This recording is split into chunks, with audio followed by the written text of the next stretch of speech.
안녕하세요. 저는 30대 남자입니다. 저는 일하던 직장에서 지금의 아내를 만나 몇 년 전 결혼해 어린 아들을 하나 키우고 있는 아빠예요. 저는 가끔 제가 결혼을 했다는 것도 아들을 키우고 있다는 것도 한 번씩 신기할 때가 있어요. 이게 내 삶이 맞나 꿈 같을 때가 있거든요. 사실 저는 어린 시절 사고로 부모님이 돌아가시면서 고아원에 맡겨져 자랐어요. 고아원이라는 데가 부모 없는 아이들을 데려다가 성인이 될 때까지 보살펴주는 곳이잖아요. 그런데 저는 한 번도 누군가가 저를 돌봐준다는 느낌이 든 적이 없었습니다. 저는 어딜 가나 항상 버려진다는 느낌이 들었거든요. 그러다 보니 제가 여자를 만나 결혼도 하고 아이까지 낳게 될 거라는 기대도 애초에 하지 않았습니다. 지금까지 제 인생을 보면 너무 기대하면 오히려 제대로 되는 일이 없었거든요.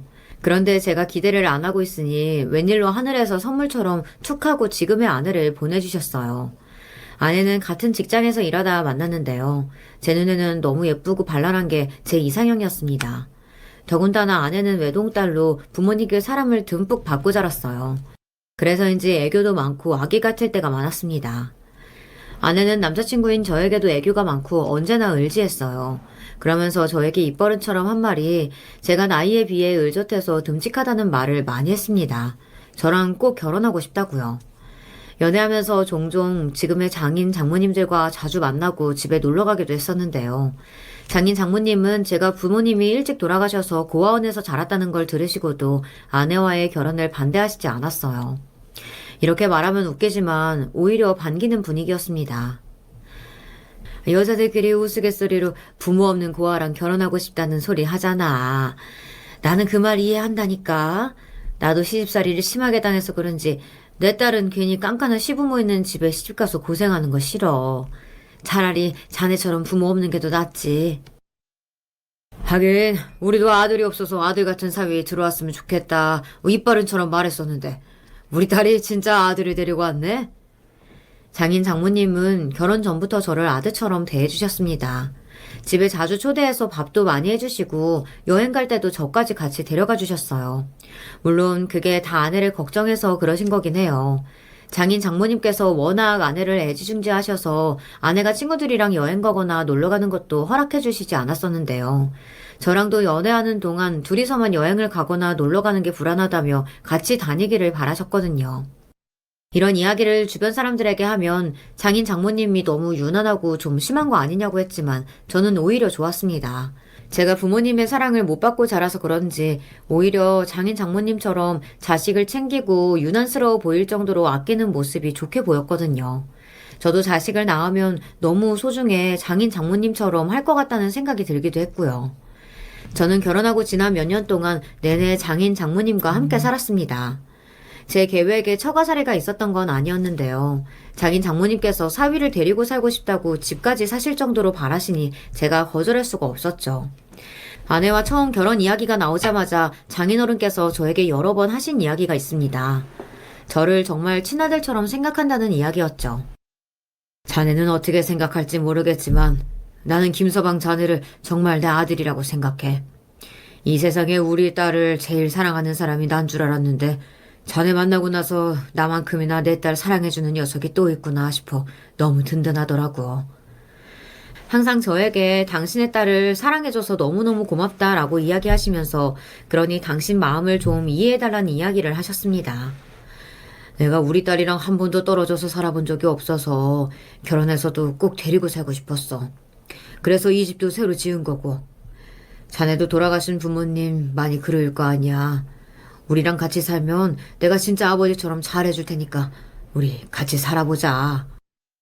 연애할 때까지는 장인 장모님께서 유난하게 구시는 모습이 이상하지 않았습니다. 오히려 저를 진짜 친아들처럼 믿고 의지해주시는 것 같아 좋았죠. 그런데 막상 결혼해서 살다 보니 사위가 진짜 아들이 될 수는 없다는 걸 알게 됐어요. 심지어 불편한 점도 하나 둘 생기더라고요. 1년, 2년 계속 장인 장모님과 함께 한 집에서 살다 보니 제가 아들인지 사위인지 모르겠습니다. 요즘은 거의 제가 이 집 머슴인가 싶을 때가 더 많거든요. 처음 아내와 결혼했을 땐 그나마 저나 아내나 출퇴근하느라 바빴으니 집에 있을 시간이 많지 않아 장인 장모님과 부딪힐 일이 별로 없었습니다. 장인 장모님은 1층에 저랑 아내는 2층에 있었기 때문에 평일에는 거의 마주치질 않았거든요. 물론 주말이면 항상 1층에서 생활하긴 했어요. 저도 주말이면 쉬고 싶어서 제 방에서 낮잠도 자고 영화도 보거나 아내랑 둘이 데이트를 하러 나가고 싶기도 했는데 장인 장모님은 항상 저희와 함께 하기를 바라셨거든요. 장인 장모님께서 등산을 좋아하세요. 저나 아내는 등산을 별로 좋아하지 않는데도 주말 아침이면 꼭 함께 가야 했습니다. 웬만하면 저도 장인 장모님 말씀대로 매주 등산 가려고 했어요. 하지만 저도 직장인이다 보니 금요일에 한 번씩 회사에서 회식하고 늦게 들어오면 다음날 등산하겠다고 새벽에 일어나기가 너무 힘들었어요. 그래서 하루는 전날 장인어른께 미리 말씀드렸습니다.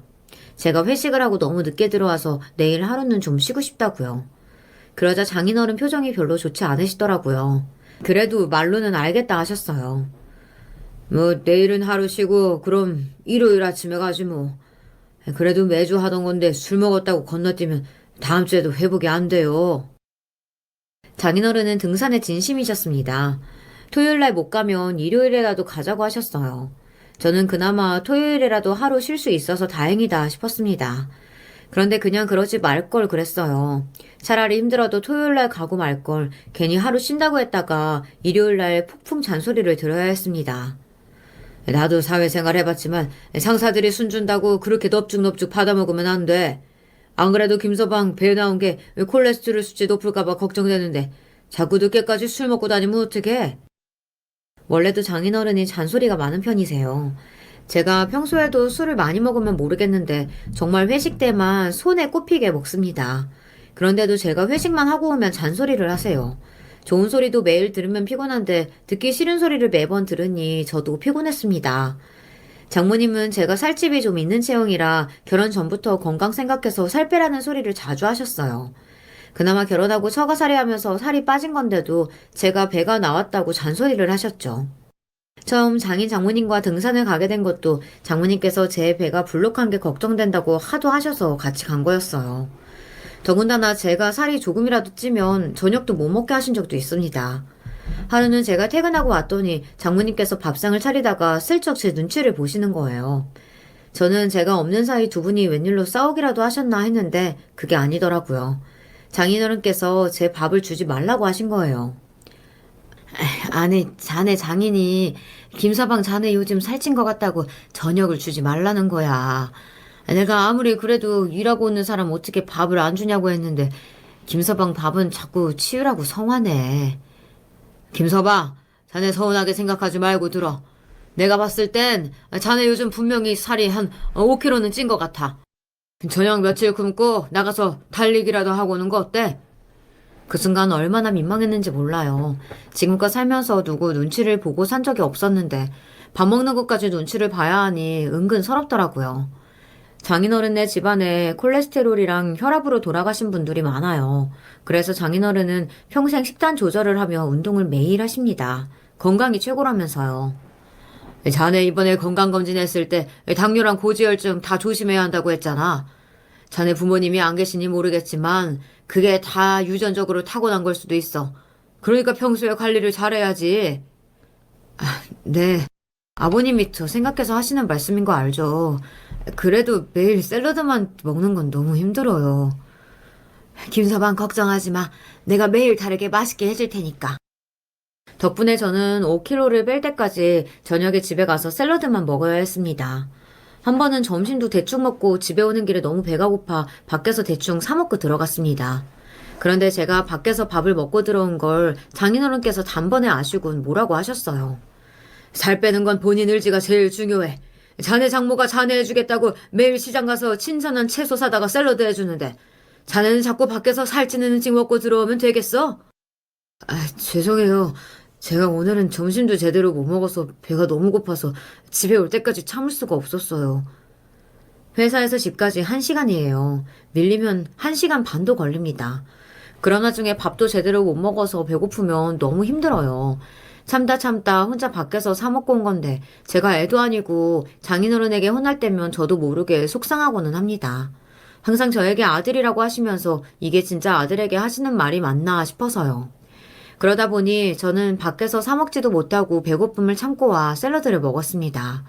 그러다 보니 살은 금방 빠졌어요. 저는 힘들지만 그래도 제가 살이 빠지고 나면 장인어른이 그만큼 좋아하시니 실망시킬 수가 없었습니다. 아이고, 살 빠지니까 얼마나 좋아. 지금이야 자네도 내 말이 다 잔소리 같겠지만 어쩌겠어. 우리 죽으면 수연이 옆에 딸랑 자네 한 사람 남는데 자네가 건강해야 내가 걱정 안 하고 편안한 마음으로 가지. 장인어른께서 제가 살찔까봐 걱정하는 건 나중에 아내가 혼자 남게 될까봐였습니다. 그런 이야기를 들을 때면 이해가 되면서도 저는 괜히 좀 서운했어요. 그리고 먹고 싶은 음식을 못 먹고 괜히 장인어른에게 혼날 때면 한 번씩 옛날 생각이 나곤 했습니다. 제가 입양됐을 때 일이에요. 처음 제가 지냈던 고아원은 지방에 있던 작은 시설이었는데 갑자기 거기서 입양되었다며 서울로 올라왔어요. 저는 입양 가지 않고 계속 그 고아원에서 있고 싶었는데 그럴 수가 없었습니다. 원장님이 지금 기회가 왔을 때 무조건 가야 한다고 해서 어디로 가는지도 모르고 입양됐어요. 그때의 충격은 지금까지도 잊을 수가 없어요. 그 고아원이 저에게는 집이었고 원장님이 엄마나 다름없었는데 하루아침에 다른 집으로 가라고 하니 너무 무섭고 겁이 나더라고요. 그래도 고아원에 같이 있던 친구들은 저를 부러워했어요. 서울이든 어디든 고아원에 사는 것보다야 입양돼서 양부모님이랑 같이 사는 게 더 좋을 거라고요. 저는 차를 타고 서울에 올라가는 내내 울다 서울에 도착하고 나서 울음을 딱 그쳤습니다. 친구들 말대로 서울은 건물도 높고 신기한 것도 많은 게 되게 좋아 보이더라고요. 그 모습을 보고 나니 저도 서울에서 살면 이렇게 높은 건물들 사이에서 학교도 다니고 양부모님과 놀러도 다닐 수 있을까라는 기대감이 생겼습니다. 제가 입양된 집은 생각보다 너무 좋았어요. 집도 아파트에다가 제 방도 따로 있었습니다. 거실도 넓고 화장실도 2개라 너무 편하고 좋았어요. 양부모님은 저를 위해 이름도 지어놨다며 김준호라는 이름도 새로 지어주었습니다. 우리 집 돌림자가 준이라 해 내가 지어봤는데 마음에 들어? 내년이면 학교도 가야 하니까 우리가 좋은 가방 새로 사줄게. 네, 마음에 들어요. 감사합니다. 양부모님은 자상하고 좋은 분들이었어요. 그리고 새로 지어주신 이름도 마음에 들었습니다. 특히나 돌림자라는 게 너무 좋았어요. 양부모님이 그 이름을 불러주실 때면 제가 진짜 이 집 가족이 된 것 같은 느낌이 들었거든요. 그런데 제 팔자가 꼬여도 단단히 꼬였나 봐요. 저는 양부모님께 입양된 지 반년도 되지 않아 파양됐습니다. 저를 입양하고 얼마 되지 않아 양부모님께서 임신을 하셨거든요. 양부모님 2분이 결혼하고 10년 동안 되지 않던 임신이 제가 오자마자 된 거예요. 어느 날 밤 제가 자고 있는데 거실에 불빛이 보여 제가 문을 살짝 열고 양부모님이 하시는 이야기를 들었습니다. 아무리 그래도 우리 친자식 생겼다고 바로 고아원에 보내는 건 말이 안 되지. 당신은 준호한테 미안하지도 않아? 임신 사실을 알고 나서 바로 양아버지께서 저를 파양하라고 하신 것 같더라고요. 그럼 어떡해. 엄마가 우리 핏줄 생겼는데 굳이 남의 자식 왜 키우냐고 난리야. 그리고 당신도 잘 생각해야 하는 게 아무리 우리가 눈치 안 주고 키운다고 해도 애가 모를 리가 없어. 자기는 우리 친자식 아닌 것도 쟤도 다 아는데 괜히 우리 애 태어나면 샘난다고 해코지라도 하면 어떡해. 그 순간 거실로 나가서 동생 안 괴롭힌다고 내가 잘해주겠다고 울면서 애원이라도 하고 싶었지만 저에겐 그런 용기가 없었습니다. 혹여나 지금 내가 나서서 버리지 말라고 말이라도 했다가 양부모님이 생각하시기에 어린 게 욕심도 많다고 생각해 오히려 더 미워하시는 건 아닐까 무서웠거든요. 그런데 그날 이후 양부모님의 태도는 분명하게 달라졌습니다. 제가 먹는 거를 가지고 너무 많이 먹는다고 잔소리를 하시기도 하고 학교 가기 전에 사준다던 가방도 사주지 않으셨어요. 그러다 보니 저는 아침에 일어나도 거실에 나가지 않았습니다. 괜히 배가 고파서 밥 달라는 것처럼 보일까봐 자꾸만 양부모님의 눈치를 봤어요. 그렇게 조용히 있는 듯 없는 듯 지내다 보면 저를 다시 고아원에 안 보낼 줄 알았는데 양부모님은 결국 저를 다시 고아원에 보냈습니다. 뱃속에 아이가 딸이라는 사실을 알자마자 저를 보내버렸어요. 그때의 기억은 저에게 상처예요. 아무리 시간이 지나고 오래돼도 잊혀지지가 않습니다. 그래서 먹는 거 가지고 장인어른이 저에게 뭐라고 하실 때마다 잊고 싶었던 그때의 기억이 떠올라 더 힘들었어요. 결혼해서 처가에 살면서 알게 모르게 저에게도 스트레스가 좀 있습니다. 사실 제가 평생 가족이랑 살아본 적이 없잖아요. 그래서 누구한테 간섭받거나 잔소리를 들은 적도 없는데 처가에서 장인 장모님과 함께 살다 보니 제가 하는 일에 관해 항상 허락을 받고 움직여야 한다는 게 생각보다 쉽지 않았습니다. 부모님과 함께 사는 것처럼 마냥 좋기만 한 줄 알았는데 막상 살아보니 제 뜻대로 결정하고 행동하기 어려운 일들이 많았어요. 결혼 초기에도 사실 좀 놀랐던 게 제가 원래 다니던 탁구장이 있었습니다. 연애할 때도 아무리 바빠도 한 달에 한두 번은 꼭 갔어요.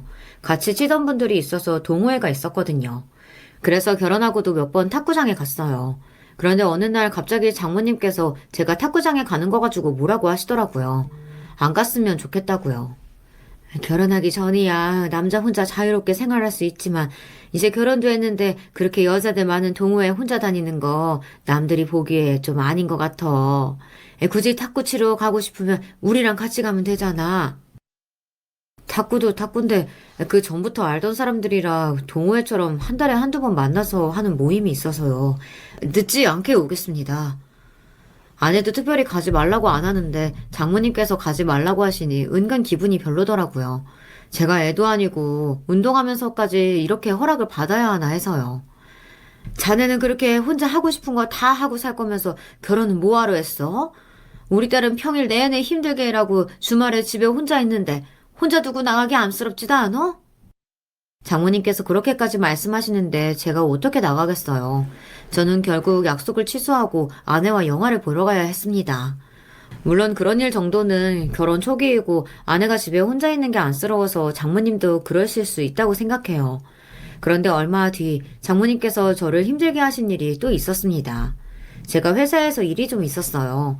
원래 제가 승진이 유력한 상황이었는데 저를 별로 안 좋아했던 상사 하나가 일부러 저를 승진해서 누락시키고 자기가 미는 라인에 다른 직원을 승진시켰어요.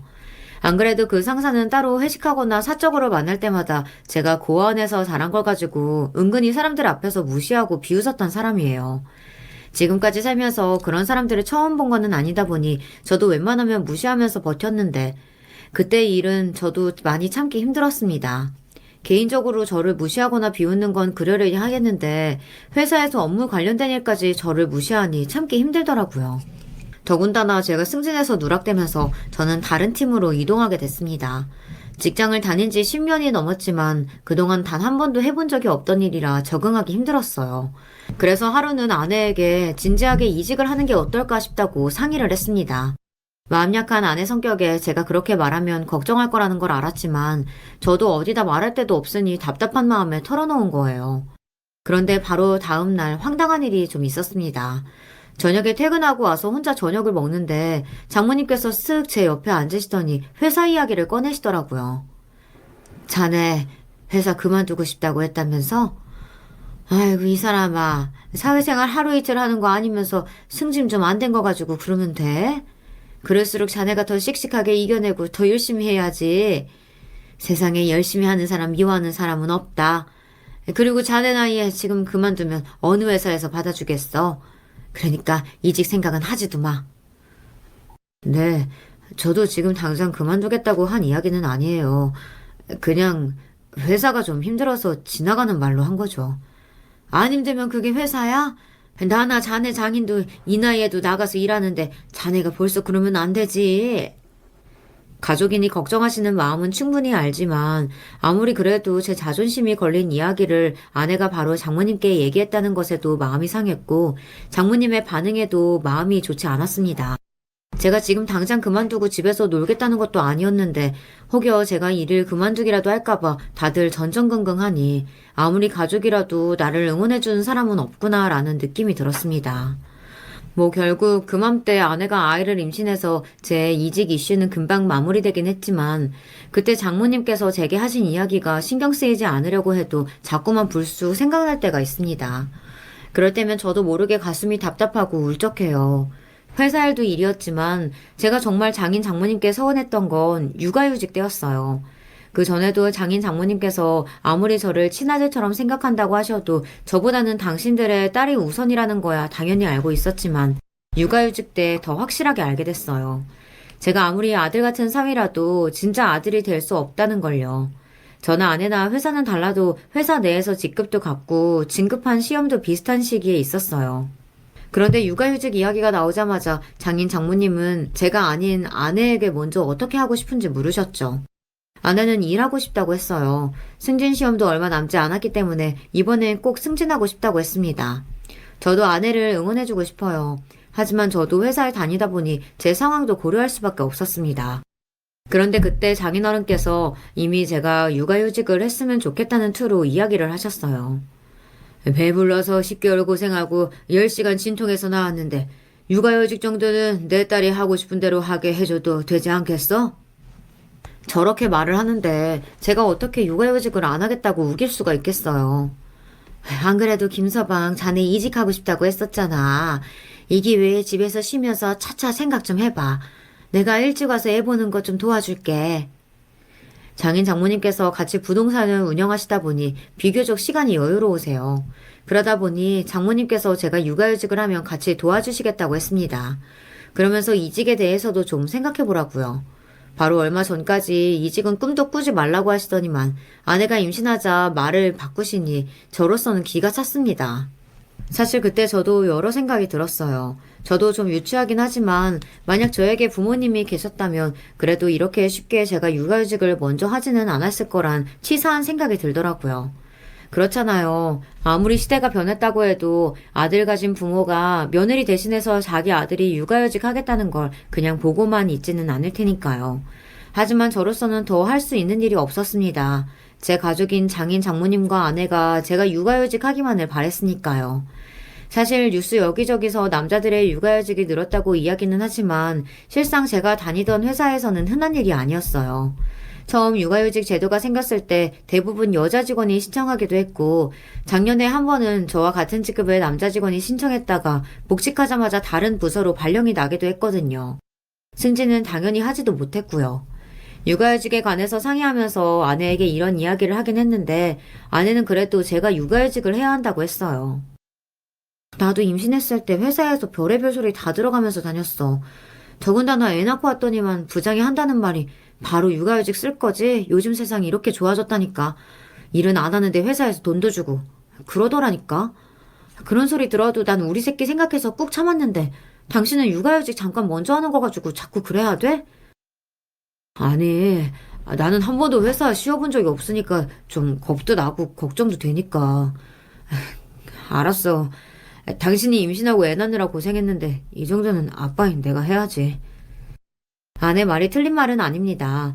임신해서 회사 다니는 게 쉬운 일은 아니죠. 몸도 힘든데 주변 사람들 눈치도 봐야 하고 애 낳고 복직할 거냐는 말도 보는 사람들마다 할 테니까요. 그런 소리를 들으니 제가 너무 생각이 짧았다는 생각이 들었습니다. 지금 당장 저나 아내 둘 중에 누구 하나 일이라도 그만두면 당장 살 길이 막막한데 오히려 아내가 애를 낳고도 바로 복직해서 일하겠다고 하면 남자로서 고마워해야 하는 일이니까요. 그렇게 저는 육아휴직에 들어갔습니다. 처음엔 눈에 넣어도 안 아플 내 새끼랑 하루 종일 있을 수 있다는 게 너무 좋았어요. 그런데 이게 매일 같은 일만 반복해서 생활하다 보니 어느새 사람이 바람 빠진 풍선처럼 축 가라앉더라고요. 정말 육아휴직 시작하고 거의 한 달을 집 밖으로 나가지도 못하고 집에만 있었어요. 그럴 수밖에 없었습니다. 아내는 아침 8시에 나가면 저녁 8시나 되어야 집에 들어와요. 그 와중에 애 낳느라 살이 너무 쪄서 빼야 한다고 저녁 9시에 필라테스에 갔습니다. 그러니 저는 꼼짝 안 하고 평일엔 애만 봐야 했어요. 자기 퇴근하고 운동하느라 힘든지는 아는데 필라테스 조금만 줄이면 어때? 나도 밥이라도 먹고 좀 씻으려면 당신이 퇴근하고 와서 좀 도와줘야지. 아무리 주말에 아내가 같이 육아를 한다고 해도 평일에는 정말 끔찍할 정도로 힘들었어요. 애가 새벽에도 1시간마다 깨서 울다 보니 저의 하루는 오롯이 아이의 스케줄에 맞춰서 밤인지 낮인지도 모른 채 살았습니다. 그래서 아내에게 단 이틀이라도 퇴근하고 바로 집에 올 수 없냐고 부탁했어요. 나도 자기 힘든 거 알지. 근데 내가 퇴근이 늦어서 다른 학원은 안 받아주는데 이 선생님만 일주일에 5번 하는 조건으로 9시에 수업해주시는 거라 바꿀 수가 없어. 처음 아내가 운동한다고 했을 땐 저도 너무 흔쾌히 그러라고 했어요. 아내도 일하느라 바쁜데 그 정도는 할 수 있으니까요. 그런데 그 당시에는 제가 육아에 너무 지쳐서 힘들 때라 정말 누구라도 좀 저를 도와줬으면 좋겠다 싶었어요.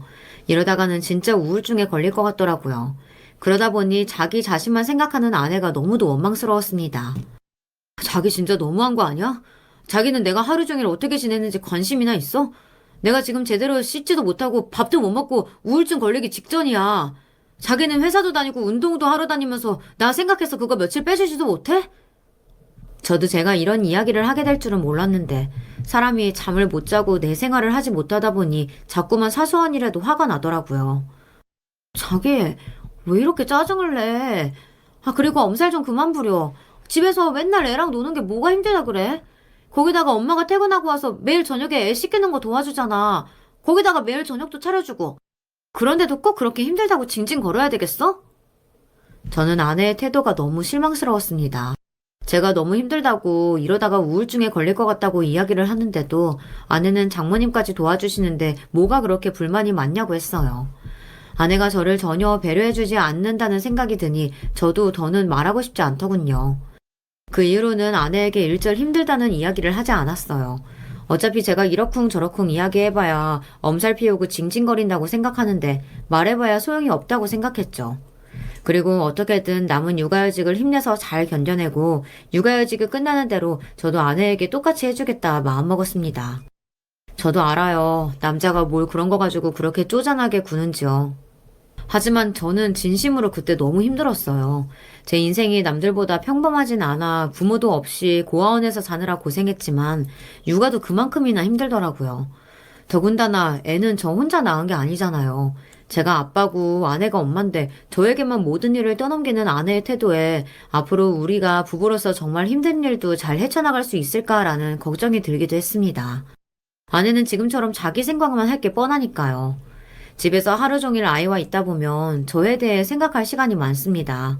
아이 먹이고 재우는 게 체력적으로 힘들다 보니 나에게 시간이 생기면 뭘 할까 혼자 상상만 해도 좋거든요.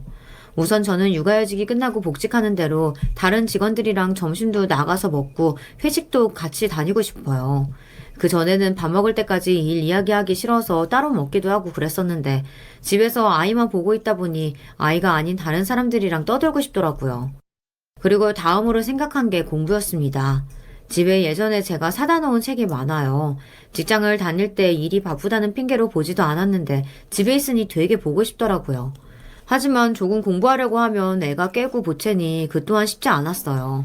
그래서 든 생각이 육아휴직이 끝나고 시간이 좀 생기면 학교에 다시 가고 싶다는 마음이 들었습니다. 지금까지 티는 안 냈지만 사실 제가 공부 욕심이 좀 있어요. 학교 다니는 동안 또 공부를 곧잘해서 전교에서 10등 안에는 들 정도로 열심히 했습니다. 당시에야 형편이 좋지 않아서 대충 장학금 받을 수 있는 학교로 점수 맞춰 대학에 간 거지만 사실 제게도 꿈은 있었어요. 저는 사회복지에 관심이 있었습니다. 저와 같은 친구들이 조금 더 안전하고 여유로운 환경에서 살았으면 해서 시설에서 자란 아이들이 성인이 돼서도 돈 걱정 안 하고 대학에 다닐 수 있는 시설을 만들고 싶었어요. 그래서 대학원이나 전문 교육기관에서 제대로 배워보고 싶었습니다.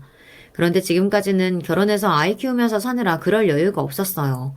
아들이 아직 어린데 아내에게 아이를 맡겨두고 퇴근하고 대학에라도 다닌다고 하면 장인어른이 찬성할 리가 없으니까요.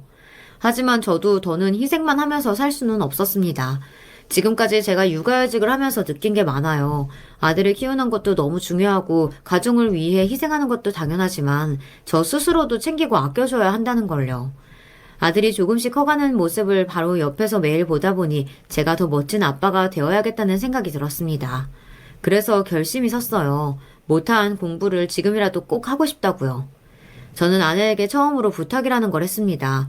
1년 넘게 제가 육아휴직을 하고 아들을 키웠으니 앞으로 1년은 아내가 육아휴직하고 제가 대학원이나 야간 대학을 다니고 싶다고 이야기했죠. 그런데 제 말에도 아내는 바로 대답을 안 했어요. 그러고는 잠시 뒤 아내가 머뭇거리다 입을 뗐습니다. 당신 회사는 육아휴직 2번 연속으로 쓸 수 있잖아. 나는 그래서 당신이 1년 더 쓰고 나는 애 학교 갈 때나 쓰려고 했는데 자기도 알다시피 나 승진한 지 얼마 안 돼서 지금 육아휴직 쓴다고 하면 눈치 보이는 거 알잖아. 아내는 너무 당연하게 제가 육아휴직을 1년 더 연장할 줄 알았대요. 순간 저는 아내의 이기심에 웃음이 다 나왔습니다. 승진하기 전에는 승진해야 해서 눈치 보인다 해놓고 지금은 승진한 지 얼마 안 돼서 눈치 보여서 육아휴직을 못 쓴다고? 그러는 나는 회사 안 다니니? 내 직급에 2년이나 육아휴직 쓰면 누가 좋아하겠어? 그런 사람이 대학원 간다는 소리가 나와? 자기 복직하고 학교까지 다니면 나는 어쩌라고? 휴직하고 하루 종일 혼자 애나 보라는 거야? 저 지금까지 살면서 아내에게 싫은 소리 한 번 한 적 없어요. 그날이 정말 처음으로 제 의견을 낸 겁니다. 그런데도 아내는 제가 뭘 하고 싶어서 다시 공부하겠다는 건지 묻지도 않고 자기 이야기만 했어요. 순간 억울해진 저는 지난 이야기까지 끄집어내며 불만을 토로했습니다. 그러는 당신은 나 휴직하고 집에서 애 보는 동안 운동한다고 밤마다 필라테스 가고 주말이면 친구들 만나러 다녔잖아. 내가 주말까지 나가는 건 힘들다고 분명히 말했는데도 장모님이 도와주는데 뭐가 힘드냐 큰 소리나 치고 그동안 나는 어땠을 것 같아? 솔직히 당신 하고 싶은 거 다 하고 다니는 동안 내가 24시간 혼자 애 다 봤잖아. 근데 당신은 공부하겠다는 사람 부탁도 못 들어줘? 저는 아내에게 너무나도 실망했습니다. 그래서 혼자 흥분해서 우왕좌왕 소리를 질렀어요. 물론 제 자식이니 내가 키우는 게 맞지만 그래도 제가 아내보다 조금 더 노력하는 모습을 보이면 아내도 저를 생각해주고 헤아려줄 줄 알았어요. 그런데 아내는 언제나처럼 제 희생을 당연하게 생각했습니다. 제가 소리를 지르니 아내도 좀 놀란 것 같더군요. 그런데 놀라면 뭐 하겠어요. 결국은 한다는 말이 장인어른께 이야기를 해보겠다고 하더라고요. 저는 순간 그 말에 기분이 확 상하고 말았습니다. 내가 어린애도 아니고 언제까지 장인어른 허락받아야 돼? 당신이 하도 회사에서 중요한 시기라고 해서 할 수 없이 내가 먼저 육아휴직 쓰기는 했지만 사실 나도 회사에서 눈치 보면서 쓴 거야. 그러니까 이번엔 자기가 나를 위해서 육아휴직 써줘. 저는 결심한 대로 아내에게 단호하게 말했습니다. 이번만큼은 절대 양보하고 싶지 않았으니까요. 저는 결국 야간대학을 다니게 됐습니다. 아내와 합의한 내용은 평일엔 직장 퇴근하고 학교에 다녀오고 주말엔 제가 아이를 다 보기로 한 거예요. 그렇게 되면 저도 많이 힘들기야 하겠지만 어찌됐든 평일만이라도 아내가 학교를 갈 수 있게 해준 것만으로도 저는 고마웠습니다. 그래도 신기한 게 1년 동안 사람도 못 만나고 육아만 해서인지 출퇴근하면서 학교에 다니는 게 생각보다 힘들지 않았어요. 오히려 일하고 내가 하고 싶었던 공부까지 할 수 있으니 몸에 생기가 도는 것 같았습니다. 덕분에 주말에 육아하는 것도 즐거웠어요. 사람이 일해서 일도 하고 싶은 것도 하면서 살아야 내 자식도 더 소중하고 가정에 충실할 수 있는 거구나 느꼈습니다. 그러던 중 저에게 생각지도 못한 일이 벌어졌어요. 어느 날 수업이 끝나고 나오는데 누군가 뒤에서 저를 부르더라고요. 어떤 교수님이 저를 찾으신다고 잠깐 교수실로 오라고 했다고요. 그 교수는 일주일에 한 번 정도밖에 안 보이는 교수였는데 왜 갑자기 저를 찾으시나 싶었습니다. 아내가 밤에 아이를 재우기 힘들다고 조금만 늦어도 짜증을 내서 수업이 끝나면 불이 나게 집에 갑니다. 하지만 그날은 교수님의 호출을 받았으니 빠른 걸음으로 교수실을 향했습니다. 급한 일이 아니기를 바라면서요. 교수실에 노크하고 들어갔습니다. 그런데 그 교수는 어딘가 좀 이상했어요. 저를 보고도 멍하니 얼굴만 바라볼 뿐 말이 없더라고요. 수업할 때도 가끔 눈이 마주칠 때가 있었는데 그럴 때마다 황급히 시선을 돌리시길래 저는 막연하게 그 교수가 다른 교수들보다 나이가 젊은 분이라 아무래도 또래인 제가 다른 학생들보다 불편하신가 정도로만 생각했어요. 그런데 이렇게 따로 부르시기까지 할지는 몰랐습니다. 그런데 제가 교수실에 들어선 지 5분이 지났는데도 교수는 할 말은 안 하고 머뭇거렸습니다. 저는 이러다가 시간만 잡아먹을 것 같아 제가 먼저 운을 뗐어요. 무슨 일로 부르셨냐고요. 그런데 그때 교수가 하는 말이 기가 막혔습니다. 이름이 김준호 씨 맞죠? 아니라는 거 아는데 아무리 생각해도 제가 아는 사람이랑 너무 닮아서요. 무례한 질문이라는 건 알지만 혹시 준호 씨 고아원 출신인가요? 저는 교수의 입에서 나온 고아원이라는 말에 순간 놀라서 눈이 커졌습니다. 이 교수가 도대체 어떻게 알았을까 싶어서요. 그 순간 저는 교수의 얼굴을 빤히 들여다보았습니다. 그러다 보니 교수님의 얼굴이 분명 낯이 익었어요. 하지만 교수 얼굴에 수염이 덥수룩해서인지 정확히 누구인지 떠오르지 않았습니다. 네, 저 고아원에서 자랐어요. 혹시 저를 아세요? 대학에 들어갈 때까지 제가 옮겨 다닌 고아원만 3군데예요. 그러다 보니 그중 하나의 고아원에서 본 적이 있는 사람인가 정도로만 생각했죠. 그런데 제가 고아원에서 자랐다는 말을 하자마자 교수는 많이 놀랐는지 심각한 표정을 지으며 비틀거리기까지 했어요. 말도 안 돼. 교수의 행동에 저도 놀라서 다급하게 다가가 교수를 부축했습니다. 그리고 곧바로 괜찮은지 물었어요. 그러자 교수가 저를 갑자기 와라 껴안았습니다. 그리고 그 순간 제 귓가에 까마득하게 잊고 지냈던 그 이름이 들렸어요. 보석아, 형이야. 나 네 형, 윤석이라고. 저는 정신을 차리기도 전에 이미 형이라는 소리를 듣자마자 눈가에 눈물이 고여 있었습니다. 혹시 그런 느낌 아시나요? 생각만 해도 가슴이 시리고 아파서 도무지 끄집어낼 수 없는 그런 기억이요. 형이 저에게는 그런 기억이었습니다. 너무 보고 싶고 그립지만 이 험난한 현실에서 괜히 떠올렸다간 너무 가슴 아파서 도저히 떠올릴 수 없는 기억. 형은 제게 그런 존재였습니다. 사실 지금까지 누구에게도 제가 말하지 않은 사실이 하나 있었어요. 입양되기 전 처음에 있었던 지방의 고아원에서 저는 혼자가 아니었습니다. 부모님이 사고로 돌아가시고 저와 친형이 같이 고아원에 갔거든요. 당시에 친척들조차 저와 형을 맡아줄 수 없다고 해서 바로 고아원으로 보내졌어요. 그래도 그때는 든든했던 게 저에게는 형이 함께였다는 겁니다. 고아원에서 같이 지내던 아이들과 싸우거나 제가 어디가 아프기라도 하면 형은 언제나 제 곁에서 저를 돌봐줬거든요. 나중에서야 생각해보니 그때의 형도 어렸어요. 본인도 어린애가 동생까지 챙기느라 얼마나 힘들었을까 생각하면 지금도 미안해요. 당시에 형은 항상 옷이나 먹을 것도 나부터 챙겨주고 잘 때도 제가 먼저 잠들어야 잠이 들고는 했어요. 제가 겁이 많아서 형이 안아주지 않으면 잘 자지 못했거든요. 어느 날 갑자기 제가 입양된다고 했을 때 저는 당연히 형이랑 같이 가는 줄 알았어요. 형이 없으면 전 아무것도 못하는데 형 없이 제가 다른 집에 간다는 건 상상도 해본 적이 없었거든요. 저는 입양되기 전날까지도 제가 형이랑 같이 가는 거 맞냐고 물었어요. 분명 형도 원장님도 둘이 같이 가는 거라고 했습니다. 그런데 막상 서울에서 차가 내려오자 형은 온데간데 없고 원장님이 제 집만 차에 실었어요. 그러고는 기사님에게 빨리 출발하라고 했어요. 저는 형도 같이 가야 한다고 울고불고 난리를 쳤지만 어른들은 제 이야기를 들어주지 않았습니다. 형은요? 형은요, 원장님?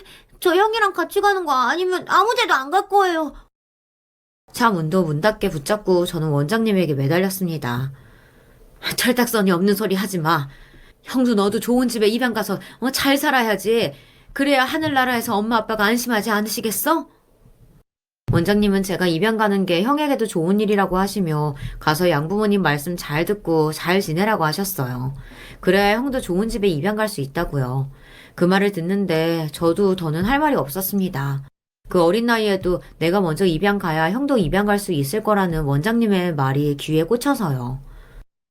보석아, 그동안 도대체 어디 있었던 거야? 내가 널 얼마나 찾았는 줄 알아? 보석이, 그 이름 진짜 오랜만에 들어본다. 사실 나 입양 갔었던 집에서 이름 바꿔서 그동안 김준호로 살았어. 뭐? 그랬구나. 그래서 내가 널 못 찾았던 거야. 어떻게 세상에 이런 일이 있니?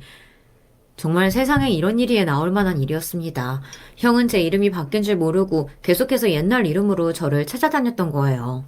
그래서 지금까지 우리가 만나지 못했던 거죠. 저는 이렇게 형을 만나게 될 줄은 꿈에도 몰랐습니다. 학교도 가기 전에 둘이 헤어졌으니 형도 좋은 집에 입양돼서 당연히 잘 살고 있을 줄 알았거든요. 그런데 알고 보니 형은 입양되지 않았었다네요. 제가 입양 가고 얼마 뒤 고아원이 재정난이 심각해지며 문을 닫았고 그때 형도 다른 지역의 고아원으로 옮겨갔대요. 그 이후로도 형은 나이가 많고 남자애라는 이유로 번번이 입양되지 않아 계속 고아원에 있었답니다. 그 와중에도 형도 제가 입양돼서 서울에서 잘 살고 있을 줄 알았던 거죠. 나는 네가 서울로 입양 갈 줄로만 알고 있었으니까 어떻게든 서울에 있는 대학에 붙으려고 안간힘을 다했어. 그래서 서울에 올라오자마자 널 찾아갔는데 그제야 네 양부모라는 사람들이 너 파양했다고 하더라고. 형은 저를 위해서 성인이 될 때까지 참다가 대학에 입학하고 나서야 서울에 처음으로 올라와 저를 만나러 왔었답니다. 제가 입양 갔다는 집 주소가 적힌 꼬깃꼬깃한 종이 하나를 달랑 들고 말이죠.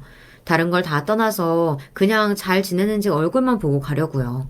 그런데 그 집에는 제가 아닌 어린 여자아이가 있었답니다. 그제야 그 집에서 저를 파양했다는 이야기를 들은 거예요. 형은 어느 고아원으로 보냈는지 계속 물었는데도 그 양부모들은 저를 원래 있던 곳으로 보냈다는 말만 했대요. 그 이후로는 어디로 갔는지 어떻게 사는지 전혀 모른다고요. 맞아요. 아마 그분들은 제가 원래 있던 고아원으로 간 줄로만 알았을 거예요. 하지만 제가 다시 돌아갔을 땐 이미 그 고아원이 재정난으로 문을 닫은 후라 바로 다른 곳으로 보내졌어요. 더군다나 당시에 저를 담당했던 직원분이 파양할 때 바뀐 이름으로 서류를 작성해서 다른 보육원으로 갈 때 제 이름이 바뀌었어요. 저와 형은 그렇게 엇갈리게 된 거죠. 잊고 사는 게 저나 형에게 좋을 거라고 생각해서 지금까지 누구에게도 형의 이야기를 한 적이 없었는데 생각지도 못한 순간에 생각지도 못한 장소에서 형을 만나고야 말았습니다. 그날 형과 저는 학교 운동장에 앉아 서로를 부둥켜 안고 어린애들처럼 정말 엉엉 울었습니다. 시간이 가는 줄도 모르고 내내 울었어요. 친형을 만나고 나니 마음이 뭉클한 정도가 아니라 평생 채워지지 않았던 가슴의 텅 빈 구멍이 이제야 채워지는 듯한 느낌이 들었습니다. 그동안 장인 장모님이 아무리 저를 아들처럼 잘 챙겨주신다 해도 친부모님이 아니다 보니 아내와 제 사이에서는 알게 모르게 항상 아내 편을 들어주셨는데요. 그럴 때마다 저는 고아원에 있을 때보다 훨씬 더 외로운 기분에 휩싸이곤 했습니다. 그동안 이 집이 내 고향이고 이 집안의 사람들이 나의 유일한 가족이라고 생각하며 살았는데 결국은 역시나 피가 섞인 가족이 아니고 사위이다 보니 장인 장모님도 온전히 내 편이 되어줄 수는 없는 거구나 싶었거든요. 그런데 형을 만나는 순간 저에게도 유일한 내 편이 있었다는 사실에 말로 표현할 수 없이 벅차올랐습니다. 형을 찾고 난 이후 저에게는 많은 변화가 일어났어요. 형도 그동안 혼자 힘으로 열심히 살아왔더라고요. 형이 그동안 살아왔던 이야기를 듣는데 마치 제 이야기를 듣는 것 같았어요. 형도 성인이 되고 고아원을 나와 고시원에 살면서 아르바이트를 3개나 하며 대학을 다녔답니다. 바쁘게 사는 와중에도 저를 찾겠다고 서울에 있는 고아원부터 지방에 있는 곳까지 다 뒤졌지만 저를 찾지 못해 절망에 빠져 있었대요. 네가 이름을 바꿨을 거라고는 생각도 못했어. 진작 알았다면 금방 찾았을 텐데 형이 너무 늦게 찾아서 미안하다. 형이 뭐가 미안해. 난 형이 입양돼서 잘 먹고 잘 사나 보다 싶어서 괜히 혼자 심술 부리면서 형 찾을 생각도 안 했는데 우리가 지금까지 못 만난 건 다 내 잘못이야. 저도 평생 형 생각을 아예 안 하면서 산 건 아니었지만 형을 찾을 생각은 하지 않았어요. 군대 제대하고 나와서 저도 문득 형이 보고 싶어 함께 지냈던 고아원이 있던 자리에 가본 적이 있었지만 형을 찾으면 안 된다고 생각했습니다. 형도 입양 가서 새로운 가족과 잘 살고 있을 텐데 갑자기 대학도 졸업 못한 내가 나타나는 건 민폐일 것 같아서요. 그런데 역시 형제는 형제인가 봐요. 이렇게 돌고 돌아 지금이라도 만났으니 정말 다행이다 싶습니다. 형과 저는 오랜 시간 떨어져 지냈어도 식성부터 취향까지 너무 비슷한 게 많았어요. 형이 사회복지학 교수가 된 것도 그래요. 심지어 저와 같은 이유더라고요. 저희 같은 아이들을 위해 어떻게 하면 도울 수 있을까 고민하다가 교수가 된 거래요. 그리고 형은 역시나 형인 게 교수로 재직하면서도 같은 생각을 하는 사람들과 뜻을 합쳐 이미 저희와 같은 아이들을 돕는 일을 하고 있었어요. 고아원에서 퇴소한 아이들이 자립할 수 있도록 도와주는 센터를 운영하고 있더라고요. 형은 이미 먼저 제 꿈을 실현하고 있었습니다. 현재 저는 회사를 그만두고 형을 도와 센터에서 함께 일하고 있어요. 형을 만나 저의 진짜 꿈을 이루게 된 거죠. 제가 친형을 만났다고 그리고 회사를 그만두고 형이 운영하는 센터에서 일하겠다고 했을 때 장인 장모님과 아내는 걱정부터 했어요. 아무리 친형이라도 서로 30년을 넘게 따로 살았는데 아무리 교수라고는 해도 어떤 사람인지는 알고 만나야지. 처재직도 있는 사람이 그 사람 말만 믿고 덜컥 회사부터 그만두면 돼? 장인어른은 형의 뭘 믿고 회사를 그만두냐고 하셨어요. 제가 회사를 그만두는 건 형 때문이 아니에요. 누구도 아닌 저를 믿고 더 늦기 전에 제 꿈을 실현해보려고 하는 거예요. 그때 처음으로 장인 장모님 앞에서 제 생각을 똑똑히 이야기한 것 같아요.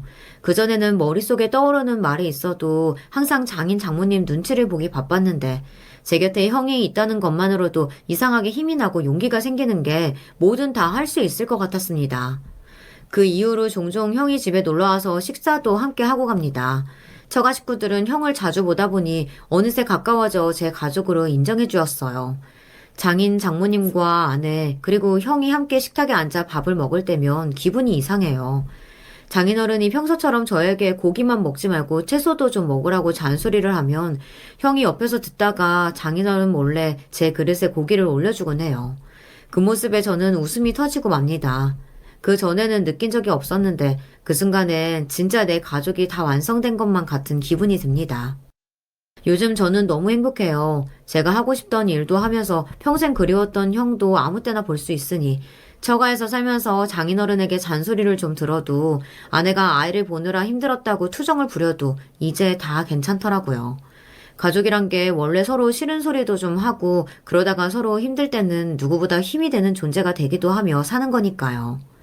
앞으로 저의 새로운 인생 이막 여러분께서 응원하는 댓글 많이 달아주세요.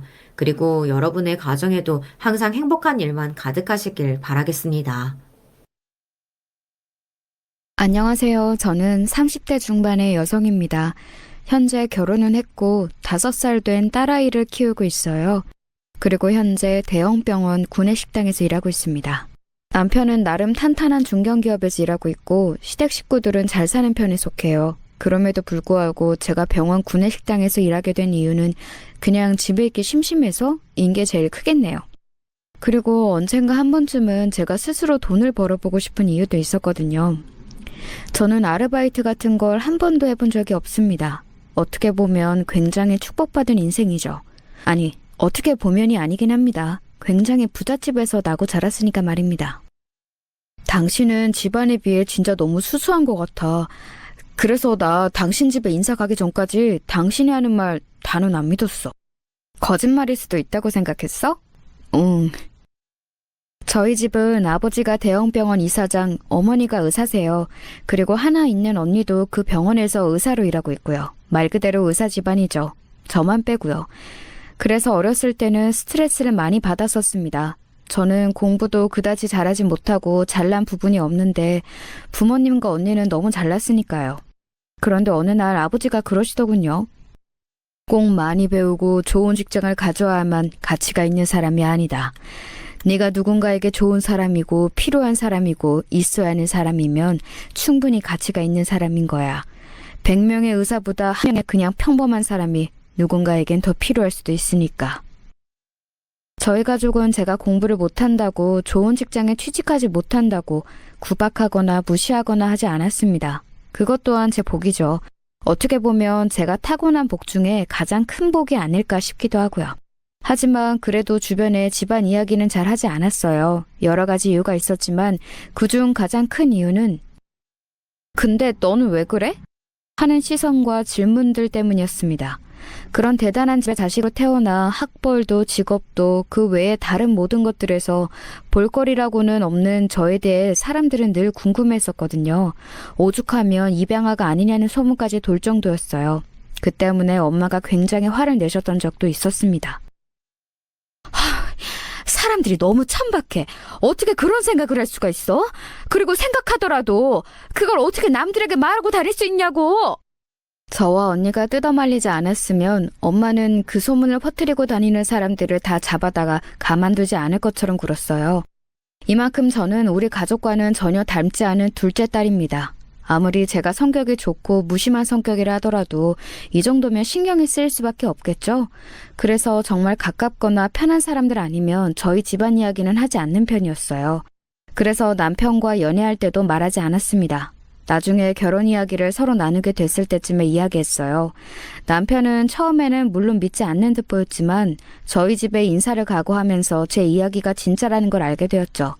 그도 정말 적잖이 놀랐어요. 제가 외형이나 하고 다니는 걸 보면 절대 그런 집안의 자식이라고는 보이지 않긴 하거든요. 내가 당신을 무시해서 못 믿은 게 아니라 아니야, 나 같아도 못 믿었을 거야. 그렇게 진지하게 사과할 필요 없어. 하고 웃어넘겼던 기억이 있네요. 아무튼 제 배경은 대충 이렇습니다. 시댁 어르신들도 처음에는 믿지 않으셨는데 제가 결혼 전에 시어머니를 몇 번 뵌 적이 있었거든요. 그래서 아마 더 놀라셨을 거예요. 하지만 제가 이러저러한 사정 때문에 주위에는 말하지 않는다고 이야기하니 너무나 그럴 수 있다고 다 이해를 해주시더군요. 그러고는 이렇게 말씀하셨습니다. 그럼 나도 주위에는 말 안 하고 다녀야겠다. 아니 뭐 꼭 그러실 필요까지는 없는데. 아니다. 네가 하는 말 들어보니 쓸데없이 말만 나오는 게 얼마나 힘든 일이었을지 짐작이 되는구나. 나야 뭐 어차피 네가 그런 집안이든 아니든 너랑 우리의 결혼식을 생각이었으니 어떤 집안이든 상관없어. 시어머니는 저를 참 좋아하셨거든요. 결혼 전에 몇 번이나 만난 적이 있다고 이야기했잖아요. 그게 다 제가 찾아가서 만난 거긴 했습니다. 같이 밥을 먹거나 쇼핑을 한 적도 있어요. 그럴 때마다 시어머니는 요즘 너 같은 아이가 어딨냐며 꼭 우리 아이랑 결혼했으면 좋겠다고 말씀하시곤 했으니까요. 그렇게 저희 집안 이야기는 비밀 아닌 비밀이 되었습니다. 웃기죠? 하지만 모두들 저를 배려해주느라 그런 거라 생각할 때마다 기분이 좋아지긴 했어요. 나도 진짜 아무한테도 말 안 하잖아. 왜? 누구한테 말하고 싶은데? 마누라 집이 어마어마하게 부자라고 하면 사람들이 다 부러워할 거 아니야. 이야기하고 싶으면 이야기해도 돼. 제 말에 남편은 잠시 고민하는 듯 갸웃하더니 웃으며 말하더군요. 아니야, 안 하는 게 좋을 것 같아. 왜? 입대는 사람이 한둘이겠어. 장가 잘 가서 호강하겠네. 그러면 회사는 왜 다니냐? 그런 소리 듣는 거 별로 기분 안 좋을 것 같아. 내 일상이 흔들리는 것도 싫고. 그 부모님의 그 자식이라고 남편도 정말 바른 사람이었습니다. 이런 남편에게는 형이 하나 있었는데 그니까 저한테는 아주버님이죠. 아주버님은 좀 다른 성격이긴 하셨어요. 제가 결혼할 때쯤 외국에서 회사에 다니고 계셨기에 상견례다 결혼식이다 다 참석을 못 하셨거든요. 그리고 한 2년 전쯤 한국지사로 발령이 나서 들어오셨습니다. 형은 정이라고는 없고 차갑고 그래서 어머니 아버지가 별로 안 좋아하셔. 외국에 그렇게 오래 있으면서 일 관련 아닌 걸로는 한국에 한 번도 들어온 적도 없고 1년에 안부 전화 한 통 할까 말까 하니까. 그런 부모님 밑에서 그런 자식이 태어난 것이 신기하다는 생각이 잠시 들었지만 저도 그런 말을 많이 듣고 자란 사람이었잖아요. 그래서 그런 생각은 하지 않기로 했습니다. 하지만 2년 전쯤 처음 만난 아주버님은 상상 이상이긴 하셨어요. 뭐? 결혼을 했다고? 네, 저희 둘이 교회에서 조용히 했어요. 그걸 이제 말하는 거냐? 제가 저랑 같이 살 사람 만나서 결혼하는 건데 굳이 사방팔방 알려야 할 이유가 없다고 생각했어요. 그리고 이야기한다고 미국으로 오실 수 있는 것도 아니고. 아니 세상에, 결혼했는데 부모님에게 이야기 한 번 없이 하다뇨. 아무리 무뚝뚝하고 부모와 사이가 막 좋지는 않더라도 이건 그 정도로 벗어난 거 아닌가요? 제가 멍한 얼굴로 그 이야기를 듣고 있자 아주버님은 그제야 제가 보인 듯 꾸벅하고 인사를 하더군요. 처음 본 제주씨에게 인사도 그 정도가 딱 닿았습니다. 제주씨죠? 이런 질문조차 없었어요. 그래도 며느리인데 얼굴을 한번 봐야 하지 않겠냐고 몇 번이나 설득한 끝에 다 같이 얼굴을 처음 봤습니다. 안녕하세요. 처음 뵙겠습니다. 이정은이라고 합니다. 지금은 병원에서 일하고 있어요. 솔직히 말해서 좀 놀라긴 했습니다. 아주버님의 말이나 행동을 보고서는 형님 되는 사람도 정말 성격이 장난 아닐 거로 생각했는데 생각보다 깍듯하게 인사를 하더군요. 그리고 의사라는 것도 현재 일하고 있는 병원이 저희 아버지 병원이라는 것도 그때 들었고 말이죠. 시부모님도 완전 이상한 사람이면 어쩌나 걱정을 많이 하셨었는데 생각보다 멀쩡한, 아니 생각했던 것보다 훨씬 좋은 사람이 나타나니 기분이 좀 풀리신 듯 보였어요. 그렇게 첫 식사 자리는 화기애애하게 끝났습니다. 저렇게 정없고 무뚝뚝한 애랑 같이 산다고 네가 마음고생이 많겠구나. 저한테는 또 잘해요.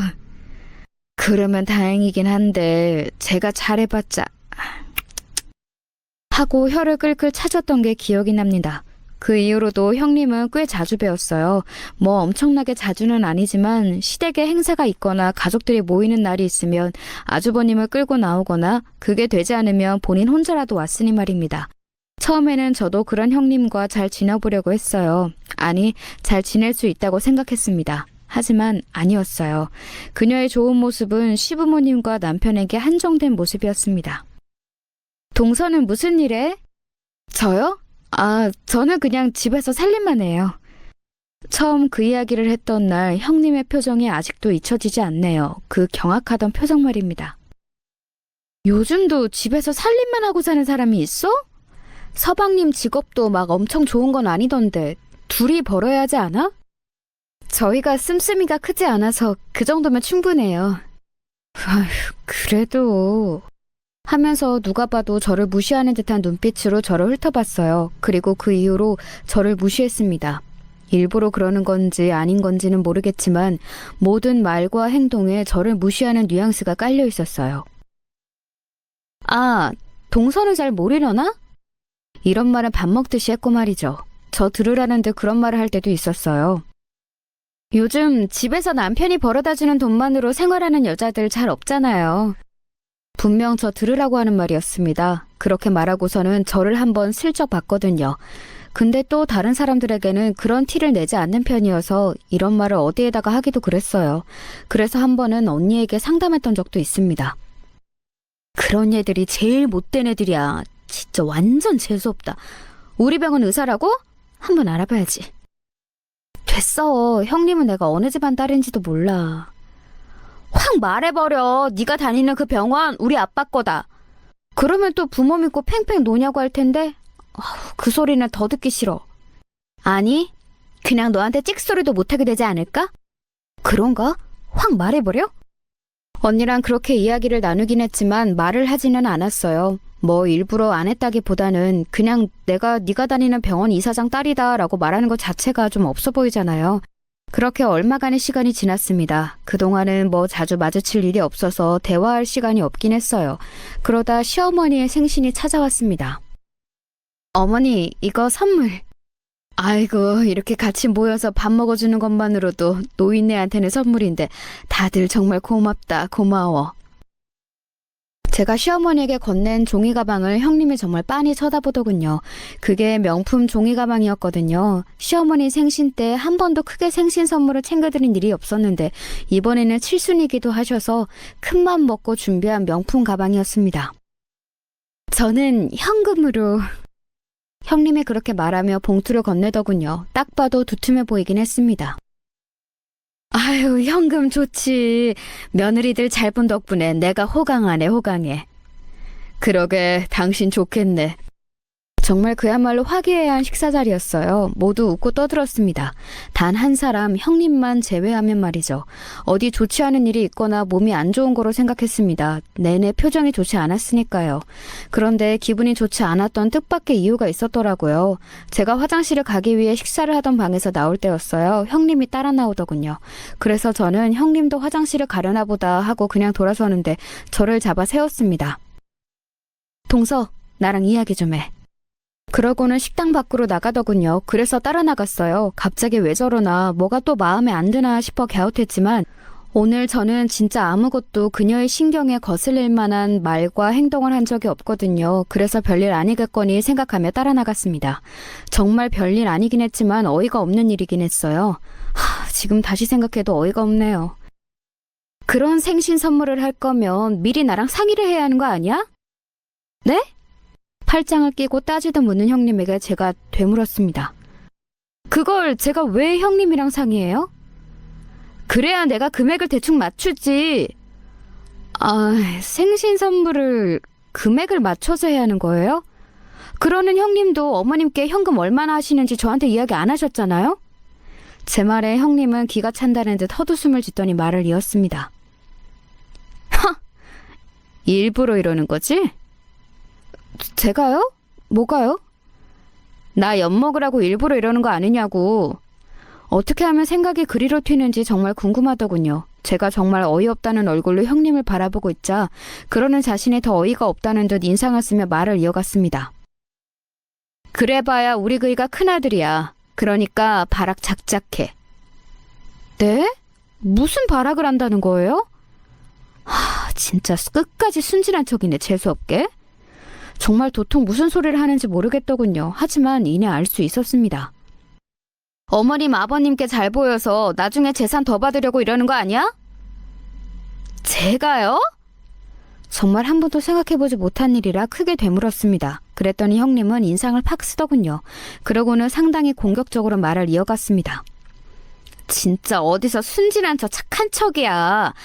나는 너 같은 애들 잘 알아. 없이 살아서 남 돈 냄새는 귀신같이 잘 맞는 애들. 얼마나 입안에 혀처럼 굴었으며 동서같이 가진 것도 없고 배경도 뭣도 하나도 없는 사람이 이렇게 괜찮은 집으로 시집을 왔겠어? 근데 이제 내가 왔으니까 그건 안 돼. 나는 그이 몫은 제대로 다 받을 거니까. 그러니까 이런 눈에 빤히 보이는 여짓은 그만해. 진짜 나한테 혼나기 싫으면. 한쪽 손으로 제 어깨를 쿡쿡 찌르면서 그렇게 이야기를 하고서는 다시 식당 안으로 들어가더군요. 한동안 멍하니 그 자리에 서 있었습니다. 방금 내가 들은 이야기가 뭐지? 하는 생각에 멍하더라고요. 그래서 본색을 숨기고 잘하는 척했던 거구나. 그제야 왜 저딴 성과를 가지고 있으면서 시댁 식구들에게는 웃으면서 성격에 안 맞는 행동을 하고 있었는지 모두 이해가 되었습니다. 바로 시댁 어르신들의 재산 때문이었던 겁니다.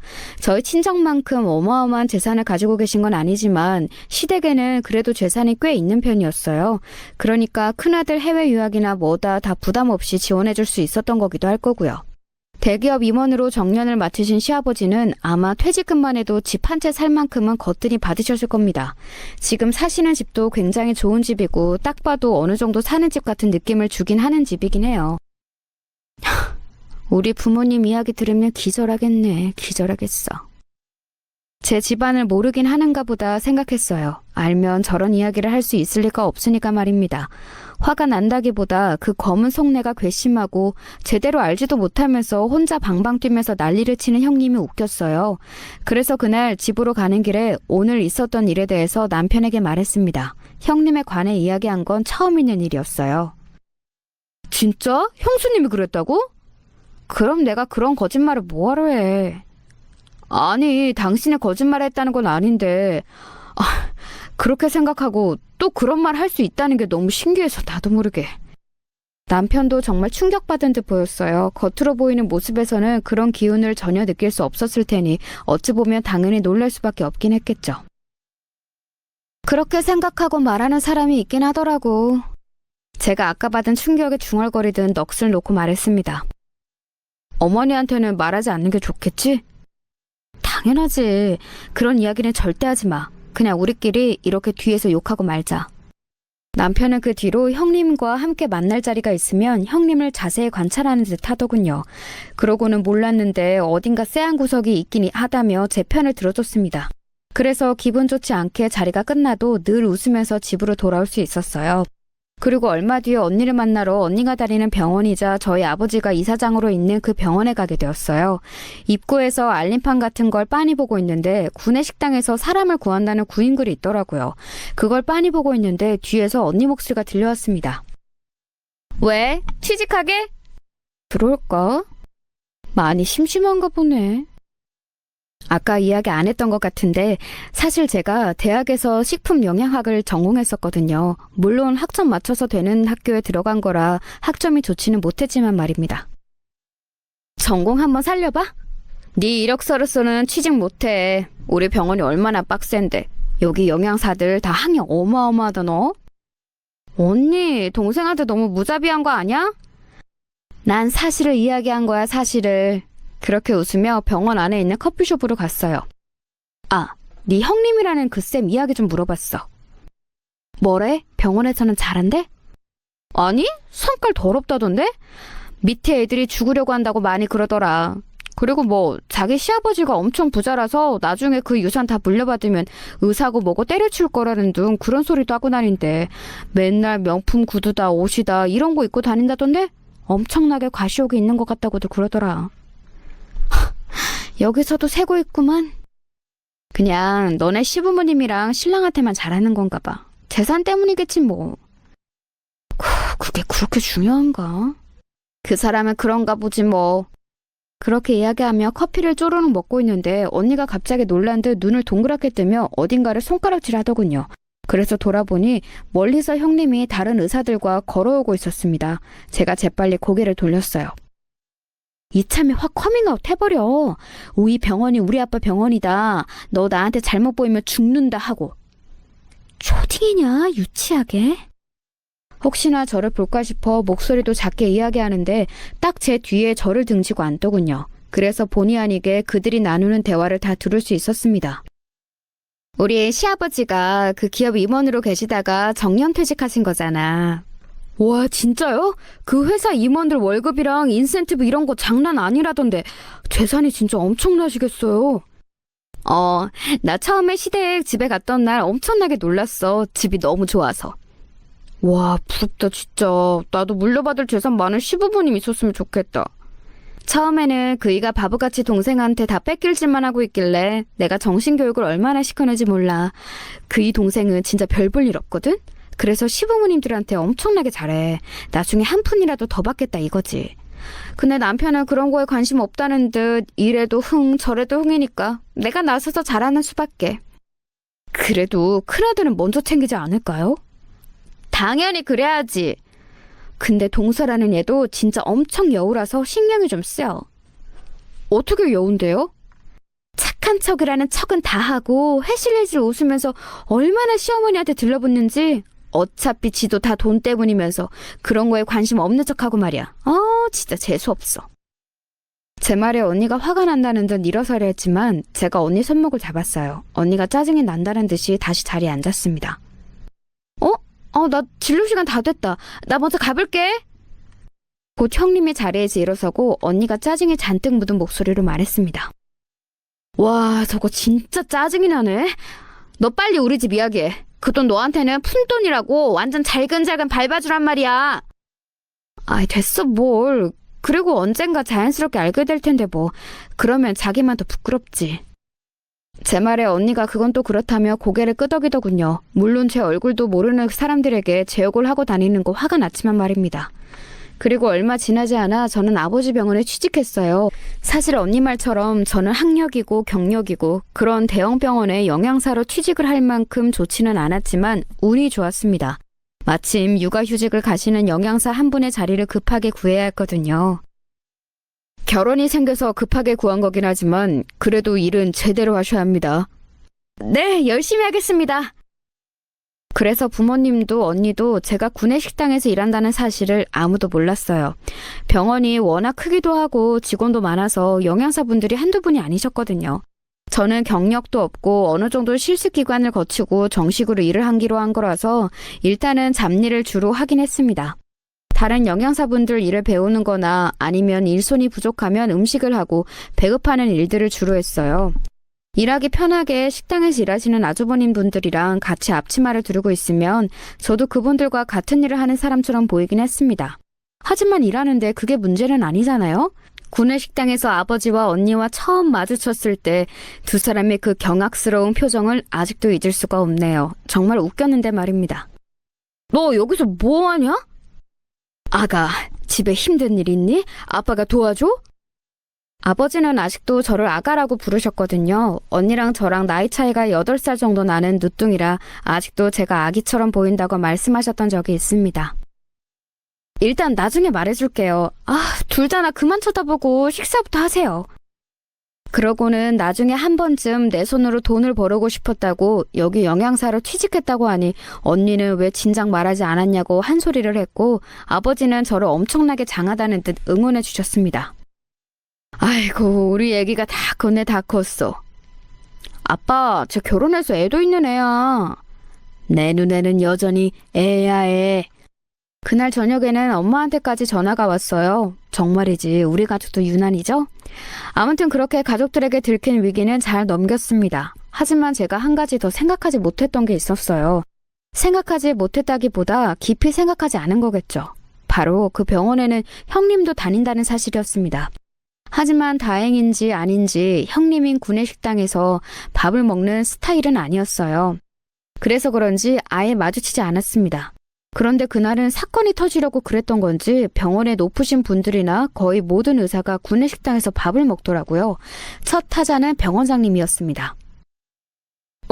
유정이 네가 여긴 왜 있냐? 어렸을 때부터 아저씨 하면서 자주 뵌 분이었습니다. 병원장님은요.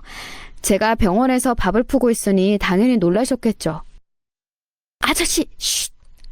제가 그렇게 이야기하니 멀뚱거리시면서 그냥 가시더군요. 그러고는 곧 아버지께 전화하는 듯 보였습니다.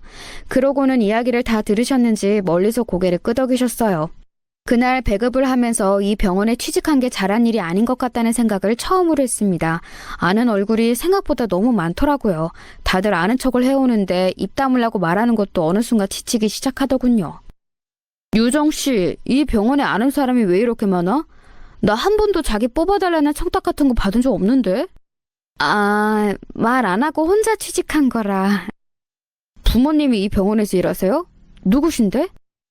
그 질문에 대답해야 하나 하지 말아야 하나 고민을 하는 사이 멀리서 익숙한 목소리가 들려왔습니다. 오늘 병원장님이랑 다들 구내식당에서 식사하신다잖아. 그러면 우리도 해야지. 형님이었어요. 아는 척을 해야 하나 말아야 하나 망설이고 있는데 형님이 그런 저를 발견했습니다. 아니, 그렇게 말하고는 표정이 싹 굳더군요. 우리 그냥 밖에 나가서 먹을까? 왜요? 오늘 메뉴도 괜찮은데? 게다가 병원장님 저기 계시잖아요. 동료 의사의 그 말에 형님이 인상을 잠시 찡그리더니 병원장님이 계신 쪽을 한번 바라보고는 어쩔 수 없다는 듯 저에게 다가왔습니다. 그리고는 눈과 표정으로 말했어요. 절대 자기를 아는 척하지 말라는 걸 말입니다. 그 간절한 모습을 보고 있으니 아는 척을 더 하고 싶더군요. 제가 부끄럽다는 거잖아요. 구내식당에서 밥이나 푸는 동서라고 생각하고 있을 게 뻔했습니다. 동료들에게 시댁 자랑이라는 자랑은 다 해놨는데 동서가 여기서 밥을 푸고 있다는 걸 보이면 자기 말이 진짜인지 의심하는 사람도 생길 테고 말이죠. 근데 그렇게 생각하니까 진짜 더 아는 척 하고 싶은 마음이 들었습니다. 그래서 태연하게 그 간절한 표정을 무시하고 말을 걸었어요. 어머, 형님! 제 그 말에 형님 옆에 있던 동료 의사들이 일제히 저와 형님을 번갈아 보더라고요. 그리고 형님은 잠시 놀란 듯 굳었다가 표정이 썩어 들어가기 시작했습니다. 그리고 작게 말했어요. 아는 척 하지 말라니까. 들었지만 못 들은 척 했어요. 네? 형님, 뭐라고요? 제 그 행동에 형님은 뚜껑이 제대로 열린 듯 보였습니다. 들고 오던 식판을 제 앞에 던지듯 내려놨어요. 그러고는 큰 소리로 말했습니다. 아는 척 좀 하지 말라니까 짜증나게! 형님, 무슨 일 있으세요? 끝까지 눈치 없는 척 행동하는 저에게 형님은 막말을 쏟아내기 시작했어요. 너무 화가 나서 이성을 잃은 듯 보였습니다. 저는 아직도 그게 너무 신기해요. 이게 그렇게 이성을 잃은 만큼 화가 나는 행동이지 말입니다. 진짜 쪽팔리게. 이런 일을 하고 있을 거면 미리 말해주던가. 동서는 항상 이딴 식이야. 사람이 못 배웠으면 눈치라도 있어야 할 거 아니야? 왜 이렇게 주제 파악도 못하고 눈치도 없고. 돈이 없어? 없으면 동서 그 잘하는 아양 떨면 되잖아. 시어머니한테 또 가서 애교 부리면서 좀 빌려달라고 해. 왜 이렇게 쪽팔리는 짓을 해? 저도 놀랐어요. 그렇게 나올 줄은 진짜 미처 몰랐거든요. 아무리 경우 없는 사람이라고는 하나 누울 자리를 보고 발 뻗는 타입이라고 생각했는데 너무 화가 난 듯 보였습니다. 그러니까 자기 직장에서 저렇게 소리를 고래고래 질러가면서 막말을 해댔던 거겠죠. 형님, 말씀이 너무하시네요. 제가 일부러 더 기가 죽은 듯 말했어요. 사실 그 정도의 말은 그동안도 종종 들어왔던지라 별로 기분이 엄청 나쁘진 않았습니다. 조금 놀라긴 했지만 말이에요. 진짜 이게, 너 나와! 형님이 진짜 한 대 치기라도 할 기세로 제 팔을 잡아 끌었어요. 밖에 나가서 이야기하자는 것 같았습니다. 그때였어요. 이게 무슨 소란이죠? 그 목소리를 듣자마자 좀 전에 형님을 아는 척한 걸 좀 후회하긴 했어요. 병원장님이었거든요. 병원장님이 저를 어릴 때부터 좀 예뻐하셔서 며느리감으로도 점치고 두신 적이 있으셨는데 그분이 등장했다는 건 이제 제가 본의 아니게 지켜온 비밀이 다 밝혀진다는 말이니까요. 이런 식으로 밝히고 싶지는 않았는데 하고 작게 중얼거렸습니다. 병원장님 안녕하세요. 여긴 병원 식당입니다. 환자들도 있는데 의사가 여기서 이런 소란을 피우면 안 되죠. 병원장님의 그 단호한 말에 형님은 정신이 번쩍 든 듯 보였습니다. 그리고는 억울한 듯 중얼거렸어요. 개인적인 일로 소란 피워서 죄송합니다. 그리고 내가 조금 전에 이야기를 들어보니 없이 살아서 그렇네, 주제 파악이 안 되네 막 그러던데 그거 지금 우리 유정이한테 한 말인가요? 형님이 놀라서 고개를 번쩍 들더군요. 병원장님 입에서 제 이름이 나오다니 당연히 놀랐겠죠. 그것도 굉장히 친근하게 우리 유정이라고 했으니 얼마나 놀랐겠어요. 저는 이제 다 밝혀지겠구나 싶어서 해탈한 얼굴로 그런 두 사람을 바라보고 있었습니다. 형님이 놀란 듯 되물었어요. 우리 유정이요? 네, 우리 유정이. 병원장님이 동서는 어떻게... 뭐라고요? 동서요? 유정이 손윗동서 된단 말이에요? 그런데 이렇게 크게 동서를 욕했단 말입니까? 병원장님의 그 말에 형님이 다시 한번 굳어서 아무 말도 하지 못했어요. 당연히 할 말이 없었겠죠. 보기만 해도 형님이 지금 얼마나 놀라고 떨려하는지 보였습니다. 그래서 이제 그만할까 싶은 마음에 병원장님께 그만하라고 할 참이었어요. 병원장님이 먼저 저를 바라보며 말했습니다. 유정아, 이 사장님은 네가 이런 대접 받으면서 살고 있는 거 알고 계시니? 그게... 제가 곤란한 듯 목덜미를 긁었어요. 병원장님은 그냥 넘어갈 생각이 없어 보였습니다. 그리고 형님은 한 번 더 놀란 듯 했어요. 이 사장님은 또 왜... 유정이가 이 병원 이사장님 딸이라는 걸 몰라요? 동서라면서? 병원장님의 그 말이 마치 폭탄 발언이라도 되는 듯 주위에 있던 모든 사람이 일순간 조용해졌습니다. 이번에는 다른 의사들이 하나둘 신음 같은 말들을 내뱉었어요. 이사장님? 우리 병원 이사장님? 이사장님 따님분이 여기서 왜... 그나저나 그럼 이 선생님은 동서가 이 병원 이사장님 딸이라는 걸 몰랐다는 거야? 그럴 수가 있어? 그런 이야기들이 오고 가는 게 다 들렸습니다. 제가 한숨을 크게 쉬었어요. 상황을 정리하긴 해야겠다 싶어서 나섰습니다. 아저씨 그만 가보세요. 제가 병원장님을 아저씨라고 부르는 모습에 그 주변 사람들이 한 번 더 술렁이더군요. 병원장님은 그런 저를 가만 바라보다가 저에게 다가와 제 어깨를 한 번 툭툭 쳤습니다. 그래, 힘든 일 있으면 언제든지 이야기하고. 아니, 네 아버지한테 이야기하면 눈에 넣어도 안 아플 거라는 막내딸 말은 다 들어주시겠지만. 병원장님은 그렇게 이야기하고 돌아섰습니다. 그리고 제 상사분이 상황을 정리하기 시작했습니다. 어쨌든 점심시간이었고 밥을 먹어야 하는 사람들이 있었으니까요. 형님은 멍한 얼굴로 돌아서 나갔고 저는 일을 마저 마무리했어요. 물론 배급하는 모든 시간 동안 힐끗힐끗 쳐다보는 시선과 궁금해하는 사람들의 수군거림을 견뎌야 하지만 말입니다. 그렇게 일을 마무리하고 잠시 쉬는 시간이었어요. 제 상사분이 나와서 그러시더군요. 이 일 계속할 수 있겠어요? 혹시 안 되나요? 나야 상관없긴 한데 유정 씨가 힘들 것 같아 그러지. 사람들 알잖아요. 엄청 수군거릴 거. 아, 이미 많이 겪어봤죠. 그것 때문에 아마 더 숨어 지냈던 것 같고요. 이제는 안 그러려고요. 남들이 뭐라고 하든 말든. 다행이네. 사람 새로 뽑아야 하나 걱정했는데. 그렇게 이야기하고 퇴근 시간이 되어서 퇴근하려는데 언니가 찾아왔더라고요. 엄청나게 호들갑을 떨면서 말입니다. 나 오늘 점심시간에 수술이 있어서 식당 못 가는데 엄청났다며? 되게 재밌어하는 표정이다. 나는 이야기만 전해 들었는데도 엄청 재밌던데? 뭐라고들 이야기하는데? 수술 나오자마자 간호사들이 구내식당에서 일하시는 분 동생분 맞냐고 한 100번은 물어봐서 내가 맞는데 무슨 일이냐고 물었더니 네 형님이 거기서 너 누군지 모르고 쪽팔린다고 난리를 치다가 병원장님한테 혼났다고 그러던데? 소문이 되게 정확하긴 하네. 진짜야? 뭔데? 어떻게 된 건데? 너무 흥미진진하는 얼굴로 물어봐서 말해주지 말까 하는 심술도 좀 났지만 다른 사람들 입을 통해서 듣는 것보다 저에게 듣는 게 더 정확할 테니 그냥 다 말해줬어요. 언니의 표정은 시시각각 변했습니다. 화나는 얼굴이었다가 통쾌한 얼굴이었다가 하면서 말입니다. 와, 네 형님 지금쯤이면 덜덜 떨고 있겠네. 그렇겠지. 그리고 이게 무슨 쪽이냐? 동서 좀 없어 보인다고 쪽팔린다고 무시는 다 하다가 자기가 다니는 병원 주인 딸이라니. 한참을 그렇게 중얼거리는 언니를 두고 저는 집으로 향했어요. 바로 전화가 올 줄 알았더니 조용하네. 형님에게 바로 전화가 올 줄 알았거든요. 그런데 조용했습니다. 생각보다 겁을 많이 먹었나 보더라고요. 생각해보니 그럴만하긴 하거든요. 저희 집 배경을 구체적으로 설명은 안 드렸죠? 구체적으로 설명해 드릴게요. 저희 집은 정말 할아버지의 할아버지 때부터 부자인 집이었고 할아버지의 할아버지의 때부터 의사 집안이었어요. 어떻게 보면 대한민국에서 가장 명망이 있는 집안이라고 해도 과언이 아니었어요. 정재계에서도 이 병원의 덕을 본 사람들이 참 많았습니다. 그만큼 규모가 큰 병원이기도 했지만 실력 있는 의사들을 아버지가 영입을 잘해오신 덕에 병원 자체가 신뢰도가 높기도 했고요. 그래서 이곳의 의사들은 이 병원에서 일하는 게 큰 자랑이기도 했습니다.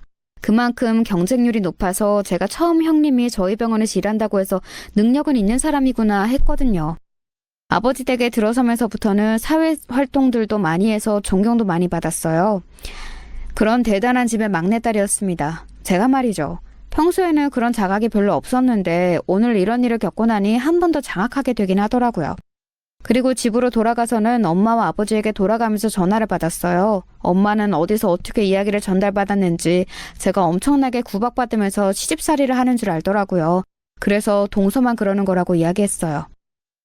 시댁 어르신들이랑 그 이는 나한테 잘한다니까 그러네.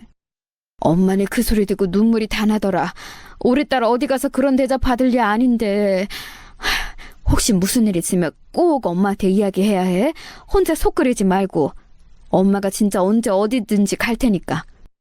아버지는 더 했습니다. 당장이라도 이혼시킬 태세로 나오시길래 제가 얼마나 말렸는지 몰라요. 그렇게 한바탕 전쟁 같은 후폭풍이 지나갔어요. 그러는 동안에도 형님에게선 한 번도 연락이 오지 않았습니다. 그러고 형님을 다시 본 건 병원에서였어요. 우연히 마주쳤는데 소스라침에 도망을 가더군요. 제가 자기를 못 본 줄 아는 것 같았습니다. 다 봤는데 말이죠. 그리고 그날 저녁 퇴근을 하고 얼굴을 한번 보자는 연락이 왔어요. 약속한 커피숍으로 갔더니 형님이 어딘가 착잡하고 잔뜩 기가 죽은 얼굴로 앉아있더군요. 제가 들어서자 놀란 얼굴로 자리에서 벌떡 일어나더라고요. 그런 모습은 처음 봤습니다. 동서 왔어. 목소리도 잔뜩 기가 죽어 있었어요. 무슨 일로 보자고 하셨어요? 사과하려고. 그러기엔 너무 늦게 연락하신 거 아니에요? 나도 너무 놀라서 생각을 정리할 시간이 좀 필요했어. 대꾸 없이 가만 바라봤습니다. 그랬더니 자기 변명을 줄줄 말하기 시작하더군요. 안 믿을 수도 있겠지만 그동안 반성 많이 했어. 내가 어린 시절부터 성격이 좀 욱하는 경향이 있었어서 늘 고쳐야 한다고 생각하는데 그게 잘 안 되네. 그러지 말아야 했는데. 그리고 그때 일뿐만이 아니라 그전에 동서에게 했던 말과 행동도 다 사과할게. 나는 뒤늦게 굴러온 돌인데 나보다 못한 것 같은 동서가 시어머니랑 시아버지랑 더 친하고 사랑받는 것 같아서 그게 질투났거든. 그래도 제가 무슨 잘못이 있다고 저한테 그러셨어요. 무슨 이유를 대시던 그냥 형님이 많이 잘못하신 거예요. 당연하지. 정말 미안해. 뭐 제가 이런 일로 남편이랑 갈라설 것도 아니고 이런 일로 남편이 자기 형이랑 안 보고 살 것도 아니고 어차피 가족으로 하는 한 계속 얼굴을 보고 살아야 할 사람이었기 때문에 그 이상 뭔가를 더 할 수도 없었습니다. 사실 그럴 마음이 없기도 했고 말입니다. 그리고 동서, 한 가지 부탁할 게 있는데 너무 염치 없지만 형님은 굉장히 곤란한 얼굴로 말을 이어가기 시작했어요. 그 일이 있고 병원 사람들이 다 나를 너무 안 좋게 보고 안 좋게 이야기해. 물론 그건 내가 잘못한 일이 있으니까 참을 수 있고 견뎌하는 게 맞기는 하는데 이번 인사이동에 지방으로 발령이 난다는 이야기가 있어서 저는 형님에 대해서 어떻게 해달라고 요청드린 일이 아무것도 없는데요? 제 말에 형님은 고개를 끄덕이더군요. 그러면 위에서 알아서 눈치를 보는 거겠지. 동서가 이사장님 딸이고 내가 그런 동서를 그렇게 했으니까 잘 보이려고 알아서. 형님이 무슨 이야기를 하는지는 대충 알겠더군요. 그리고 그럴 수 있다고도 생각했습니다. 마음 같아서는 병원 일은 제가 관여할 일이 아니라고 딱 잘라 말하고 싶었지만 또 그럴 수 없어서 한번 물어보겠다 하고 그 자리를 떴어요. 그리고 집으로 돌아와서 언니에게 전화했습니다. 걔가 그래? 네가 자기 지방으로 자촌 보낸다고? 아니, 그건 아니고 알아서들 아빠 눈치를 보는 것 같다고 하던데. 눈치를 보는 게 맞겠지. 무려 이사장 딸을 그렇게 건드렸는데. 근데 이건 우리가 어떻게 할 수 있는 문제는 아니야. 아버지가 나서서 눈치 보지 마십시오 할 문제도 아니고. 그냥 밑에서 그러면 그렇게 처리할 수밖에 없는 일이지. 그건 그렇더라고요. 아버지가 지시를 내린 일도 아닌데 밑에서 알아서 눈치 보고 하는 일을 아버지가 나서서 눈치 보지 말라 할 수도 없는 노릇이잖아요. 그래서 그냥 그대로 형님에게 전했어요. 저희 아버지가 관여한 일도 아니고 이제 와서 관여할 일도 아니라고 말이죠. 그랬더니 형님은 우는 소리로 저에게 부탁을 하나 더 하더라고요. 그럼 병원 식당에 자기가 찾아갈 테니까 사이 좋은 척 해줄 수 있겠냐고요. 그러면 병원에 화해했다는 소문이 돌아서 눈치를 안 보지 않겠냐고. 그래서 뭐 그 정도는 해주겠다고 했습니다. 그랬더니 고맙다는 소리를 한 100번은 하고는 끊더라고요. 그리고 바로 다음날 찾아왔습니다. 어머 동서, 오늘은 힘든 일은 없고? 네. 그래, 동서가 해줘서 그런지 밥이 더 맛있어 보이네. 다음 주에 아버님 생신 전에 한번 만나서 선물 어떻게 할지 이야기도 좀 하고. 엄청나게 가식적인 그 말투와 표정에 제가 차마 상냥하게 대답할 수 없어 그냥 억지로 웃으며 고개를 끄덕였습니다. 그날 저녁에 고마웠다고 문자가 왔어요. 그리고 다행인지 아닌지 형님의 지방 자청권은 없던 일이 된 모양이더라고요. 그리고 주기적으로 저에게 찾아와 아는 척 친한 척을 해댔습니다. 자기 동서가 엄청난 사람이다, 이 병원 이사장 딸이다 라는 자랑을 사방에 하던 말입니다. 한순간에 손바닥 뒤집듯 변한 형님의 태도가 정말 기가 막혔지만 한편으로는 웃기기도 했어요. 사람이 어떻게 저렇게까지 속이 빤히 보이나 싶어서 말입니다. 그 이후로 형님은 정말 제 말이라면 죽는 신용도 할 만큼 저에게 잘하긴 했습니다. 뭐 너무나도 빤히 보이는 이유로 그러는 거라 저는 전혀 호감이 가지 않았지만 말이죠.